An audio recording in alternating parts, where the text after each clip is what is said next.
Would you change anything that you've done in the last 4 years with 320,000 children unaccounted for by your administration? We work tirelessly to strengthen and improve the program of the UC, the unaccompanied children that come before us. And we work really hard to make sure we, first and foremost, protect the safety and the well-being of those kids. Every day is a challenge, and we do the best we can. Wow. Okay. That is HHS Secretary Javier Becerra testifying this hour at a House Judiciary Subcommittee probing what the committee calls failures to protect unaccompanied children at the border. The similar hearing on the larger topic happened yesterday. Watch some of this. Inside this invasion, the unspoken evil of child trafficking, and more specifically child sex trafficking, has flourished. HHS has a 10-year demonstrated record of losing children to sponsors who abuse, exploit, traffic. In one interview I conducted, a local resident whose property straddles the border told me about the screams of women and children he hears, including just 2 days before my visit.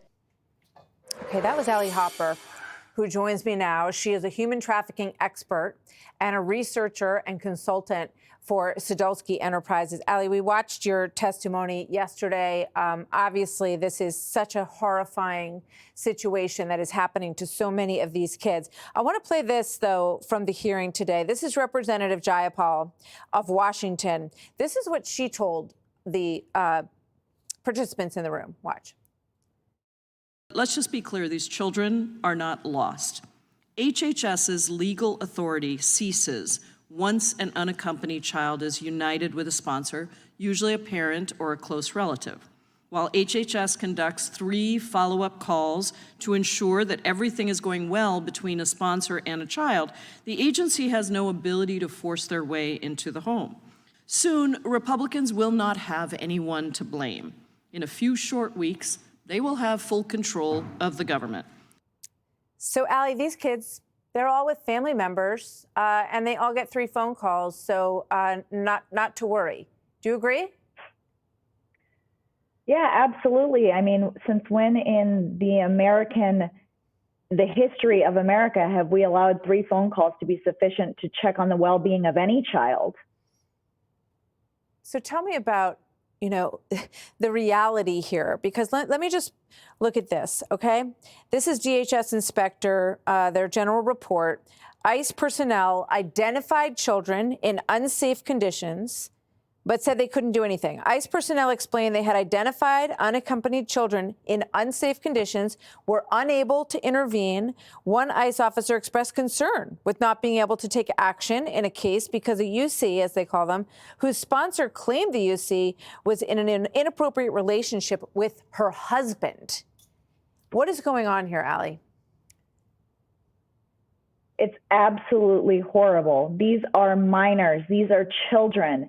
And what this program is doing is absolutely disgusting. There was a hearing at Senator Grassley's roundtable where Director Siobhan Harris showed up, and she was discussing about how in Florida, Department of Children and Family Services are being stonewalled from being able to do welfare checks on these children. So by if who? HHS, Who's stonewalling them? I'm sorry, what was that? Who is stonewalling them from doing welfare checks? The Office of Refugee Resettlement won't hand over the information of where these children are being turned over to, the sponsor information.